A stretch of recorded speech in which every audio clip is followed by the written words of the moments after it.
Hello and welcome to this overview of the second scenario in the Orb Crown Tactical Warfare series.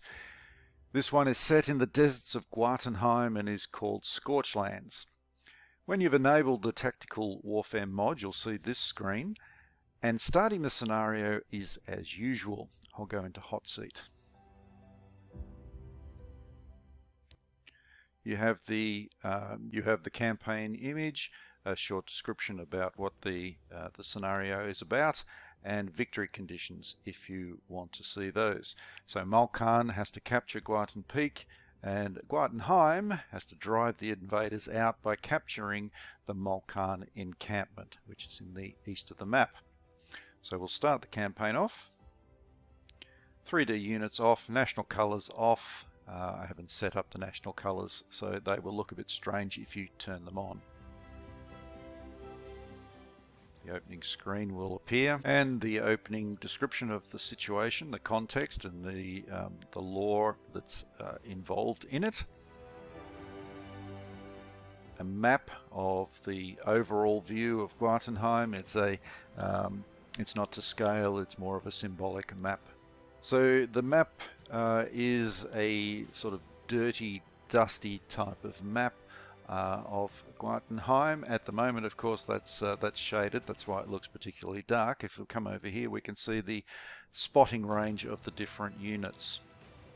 Spotting has been increased for the tactical setting, with research and diplomacy speed significantly hastened. So research, these ones here are available to research. They will become available during the course of the scenario. And diplomacy, the potential allegiance of each side are listed there. Each costs 150 per turn. There is a 100% chance of success. It just depends on whether it goes from 20 to 40% per turn. New units, purchasing units is available as well. Now Malkan starts off with a sizable war chest, 2,000 gold pieces, but they have to take into account that they're going to be using a fair bit of diplomacy. They have to reinforce units that have been weakened and also to build new units. Jotunheim, in contrast, is going to receive a good amount of gold pieces each turn except the first, in which they have none. The scenario has daily turns, and so weather changes occur. There's a small chance of sandstorms, but they do occur.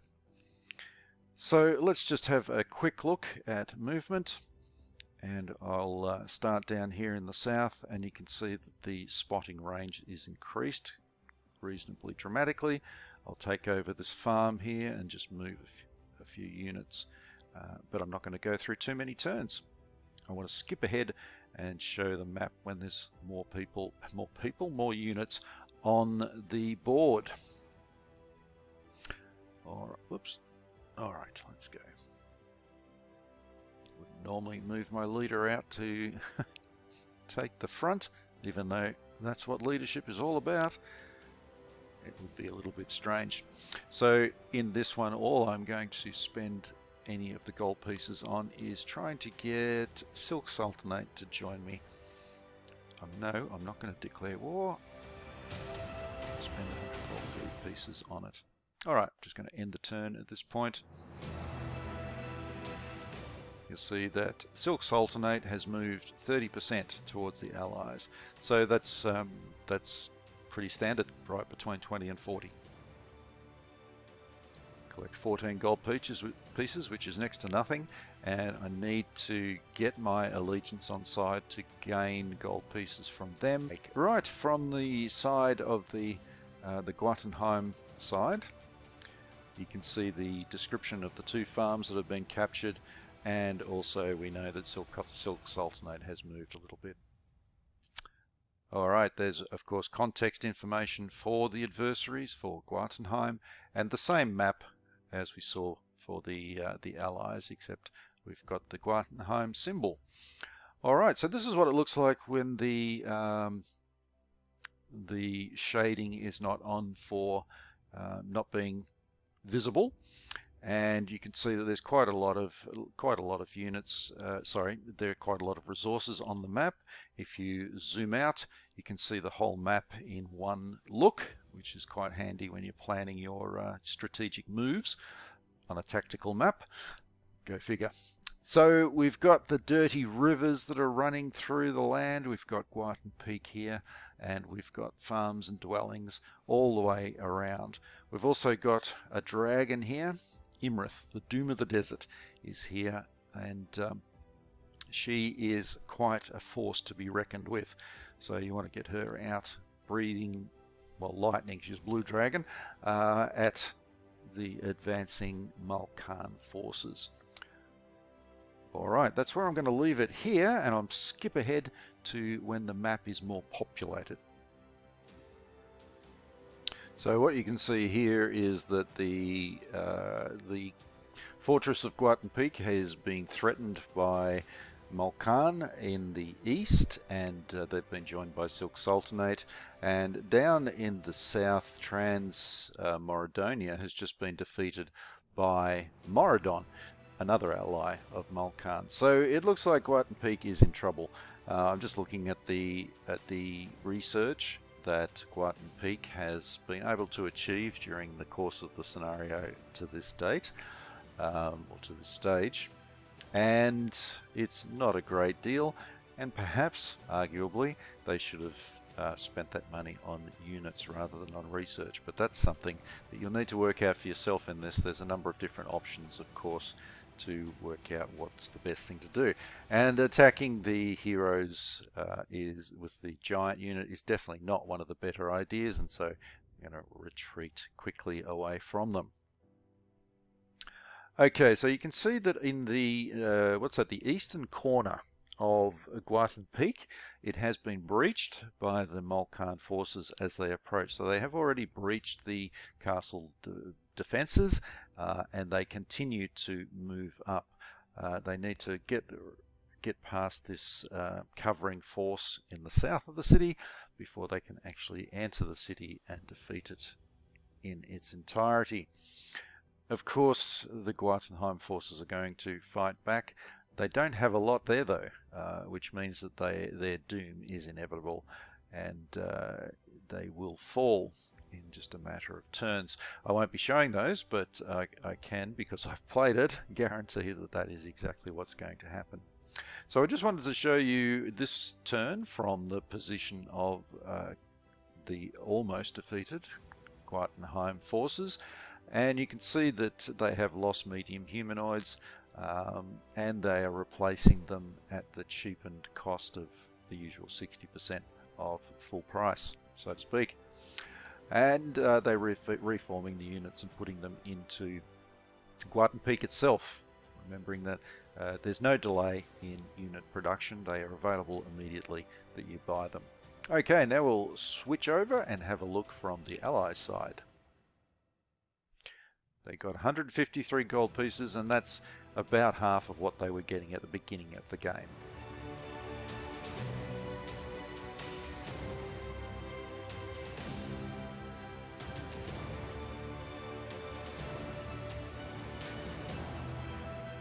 When it is the Allies' turn, the attack zone of Imrith the Dragon is shown.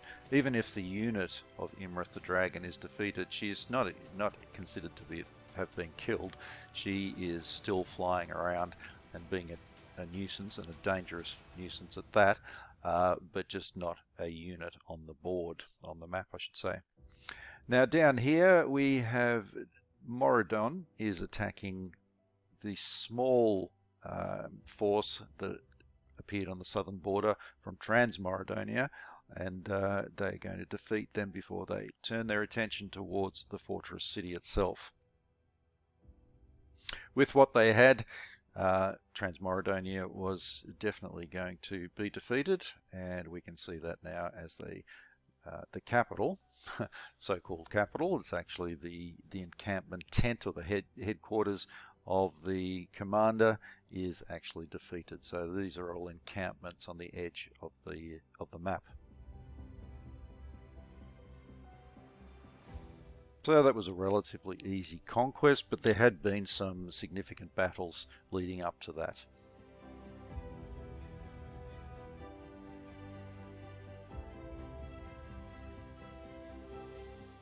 scorched earth and the value of the various settlements that you come across on the map, you need to keep an eye on those, because sometimes they are not going to be able to fully reinforce units that have been damaged.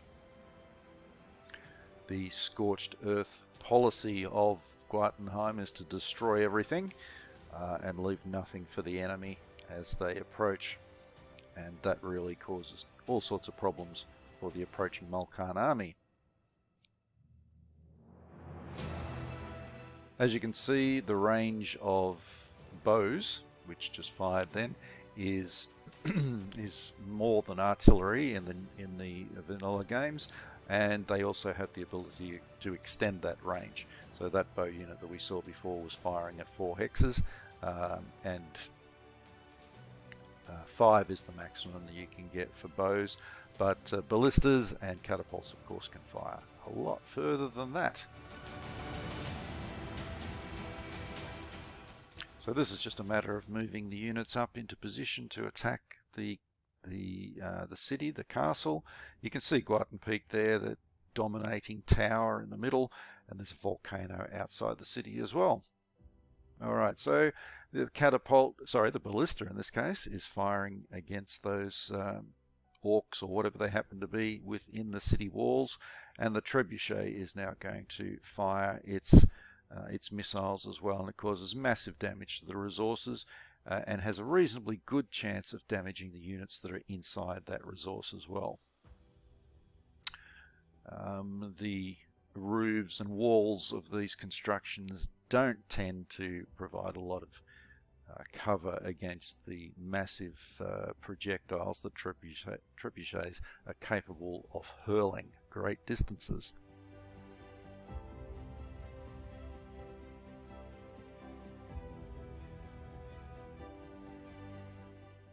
So just moving these units around in the final stages of this turn, you can see that out to the west there is also another group that are sort of holding off any thought of counter-attack that Gwartenheim might have.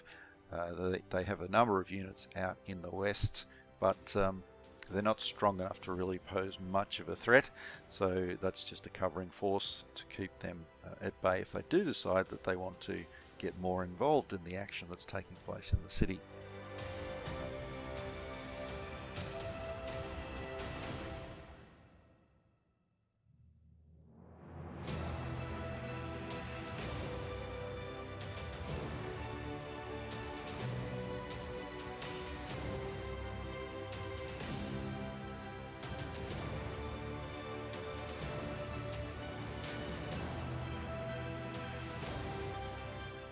So by this stage, the defenders are really being slaughtered.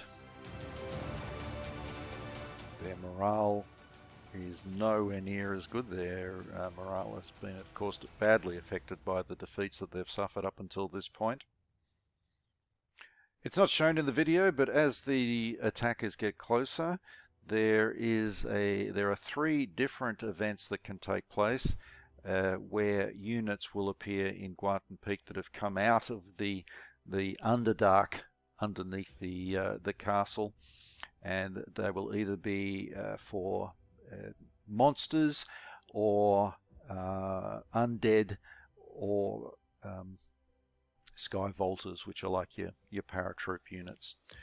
It's not shown in this clip, but the ones that eventually do come forth are the sky vaulters, which have the ability, like paratroopers, to jump out beyond the attacking forces, but in this case there was no point because there were so many attacking forces coming through. So it's just a little bit of randomness added to the game. You don't know what you're going to get. Gwartenpeak is like a box of chocolates that have gone off. Alright, so moving these in, and that's about it for the turn. Nothing else to move at this stage. The Sunder Tear is a great big chasm that's been torn into the earth way back when. It's a very active volcanic area, so The landscape is quite spectacular and rugged. You can see the castle over in the northwest of the map. That's where these units hail from, but they're not going to have any real effect on the outcome of the battle, that's for sure.